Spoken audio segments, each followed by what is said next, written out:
is. It's a really nice atmosphere because everybody is, there's no negativity anywhere, and everyone's just relaxing and being themselves, and there's people of all ages, which is nice.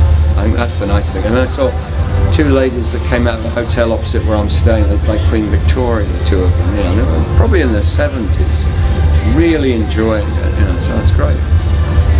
Very few things are like that. So. Well, I just hope to go for another 21 years, you know, and keep continuing. Oh gosh, yeah, we've been before, I think, twice before, at least twice. And I mean, the usual thing is just the amazing lengths to which people go to dress up and enjoy it, and you know, I mean, they outdo us. I mean, you know, you can't outdo the people who come here because they just dress up so incredibly. Something like that. I do remember one where we had the rubber nuns came, and they were chasing Captain around the stage with a whip.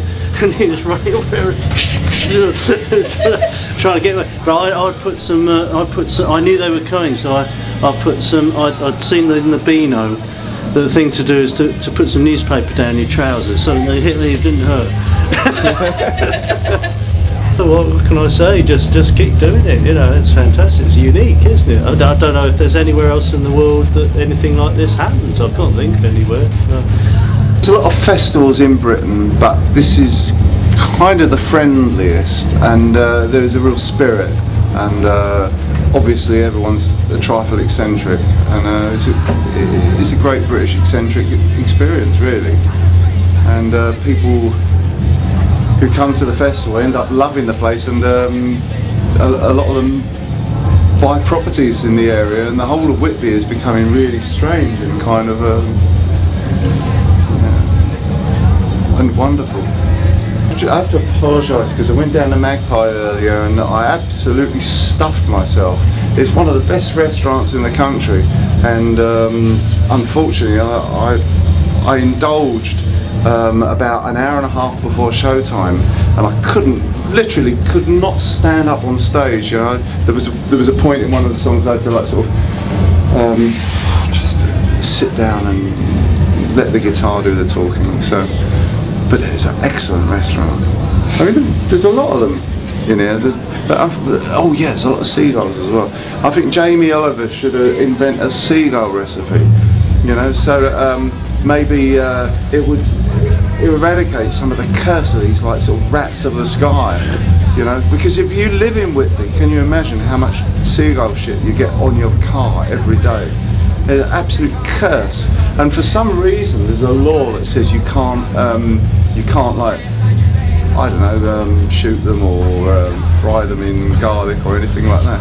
I think we should do something about this, because there is, I heard about this method where you replace their eggs with plastic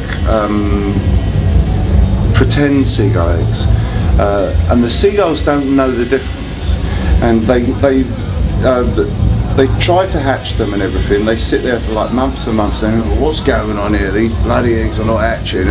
I'm not going back to that roof again. So the inhabitants of the house, they're free of the curse. They're squawking every morning at 6 o'clock, and they're crapping on the cars and all the rest of it. I mean, they're absolutely disgusting creatures.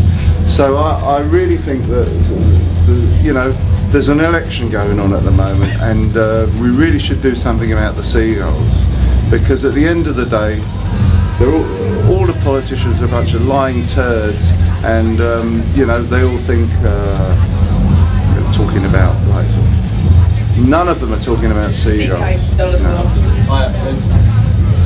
And oh yes, and squirrels. Did I ever told you about the